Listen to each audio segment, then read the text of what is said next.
These are Wolfrom Planetary drives, also known as 3K planetary drives. They are very similar to two-stage planetary drives. I made a separate video about them a while back. The difference here is that the second-stage planets have a small difference in either the number of teeth or module compared to the first stage. Also, the planets in both stages are directly coupled, so they move together. These two differences allow us to create a wide range of reduction ratios. For example, these three prototypes here are all the same outer dimensions, but with vastly different ratios. On this video, I will measure the torque and backlash of each of these designs. I will also show in more details how I was able to achieve these different ratios on essentially the same package. But first, let's see how they go together. They're all basically the same, except for small differences on the gear size and teeth.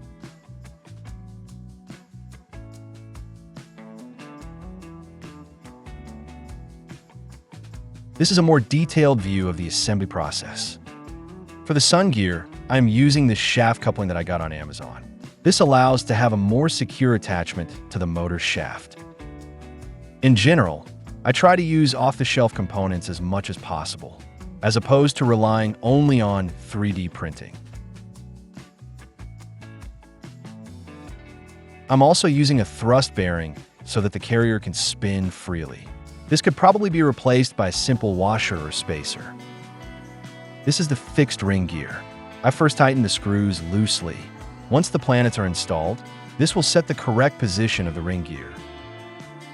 For the carrier, I am using this metal threaded standoffs along with lock nuts and washers.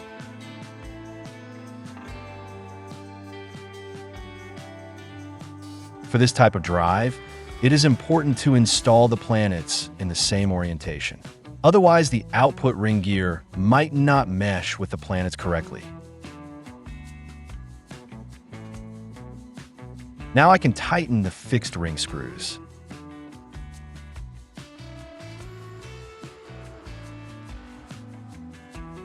This is the assembly of the output ring gear with the bearing.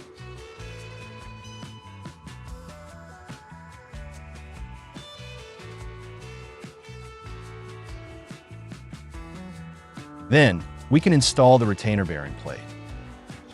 This output gear has the top open. This is just so we can see the inside of the drive. I made another version that is completely closed. Because we were using helical gears, they can come off their location during rotation. So it is important to use the closed version when running the drive. The last step is to install the top of the carrier. I also created a new app on my website for this project. It allows you to play with the parameters of the drive, and you can see how the reduction ratio changes. The program automatically calculates the valid combination of module and teeth to ensure meshing. You can also see the number of planets allowed for each configuration. This ensures equal spacing between planets. Let's start with the smaller reduction drive. After playing with the parameters, I landed on 14 teeth for the sun, 18 for the planets on the first stage, and 14 for the planets on the second stage. I had to keep an eye on the root diameter of the fixed ring and of the output ring. This defined what size of bearing I could use. The last variable to adjust is the module. The variable module option lets you set a different module for the second stage.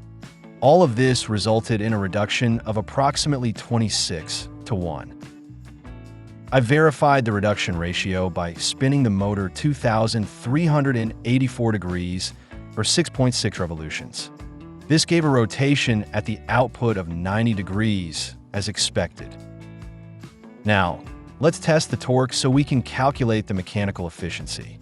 The motor's torque is 0.24 Newton meters, so we expect to see about 6.6 Newton meters. Unfortunately, as you can see, we are far from that. The efficiency is about 47%, very low in my opinion. For the backlash measurement, I will be using this indicator at 150 millimeters from the center of rotation. I'm applying light pressure to measure the play in the gears.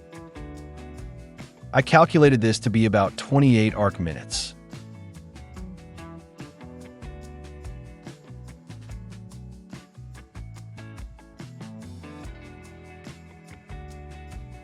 Let's move on to the next design. To get the 126 reduction, we can keep the same module on both stages. Actually, the first stage is the same as the previous design. When you load the app, these are the default settings.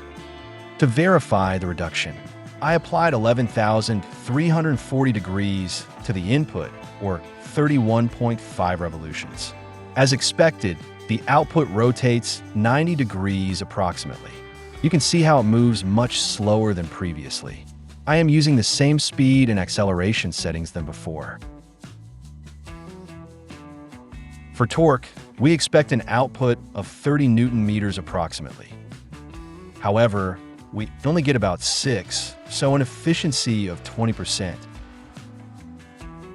The backlash is worse than the previous drive at 87 arc minutes.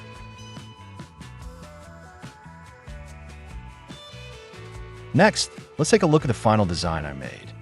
This one gives a huge reduction of almost 1,280. The parameters are similar to the previous designs.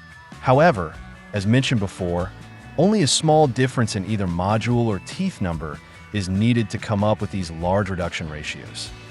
For this configuration, though, we can only use 2 planets. The output rotation is very slow as expected, and also a bit jerky. I sped up this clip, otherwise it would take too long. The input is almost 320 revolutions. The expected torque output is 307 Newton meters. But, of course, we are nowhere near that. We can barely see 4 Newton meters, which means an efficiency of little over 1%.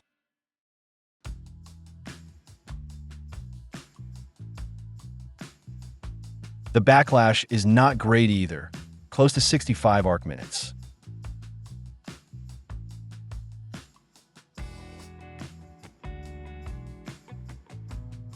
Because we only have 2 planets on this design, I'm going to use it to test the max torque, as I would expect this to be the worst-case scenario. I applied torque until something broke. The max recorded torque is 23 Newton meters.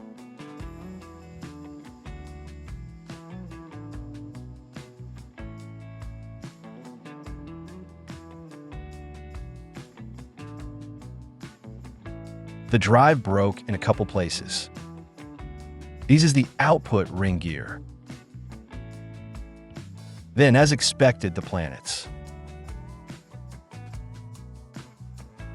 And also the carrier started coming apart. This is a summary of the tests I performed. All the drives I tested were printed on PLA. I also printed a set on PETG to see if I could get higher efficiencies, but I didn't see major differences. After some research, I found that these type of drives are inherently very inefficient. I did find some paper where they were able to achieve very good efficiencies. In the prototype they made, it was 3D printed in resin. Interestingly, nowhere in the paper they call their drive a Wolfrom drive. However, from the cross-section diagram, I can see it is a Wolfrom configuration. Let me know if I am mistaken. So perhaps it comes down to ensuring the tooth geometry is accurate, which is hard to achieve with 3D printed gears. Let me know if you have any ideas of how this design can be improved. I've recently started a Discord server, so we can discuss in more details about this and other projects. I will leave the link in the description. In the meantime, these files and assembly guide are available on my website. However, if you're looking for a more efficient reducer, I would recommend you check the wave drive, or even the harmonic drive that I discussed in previous videos.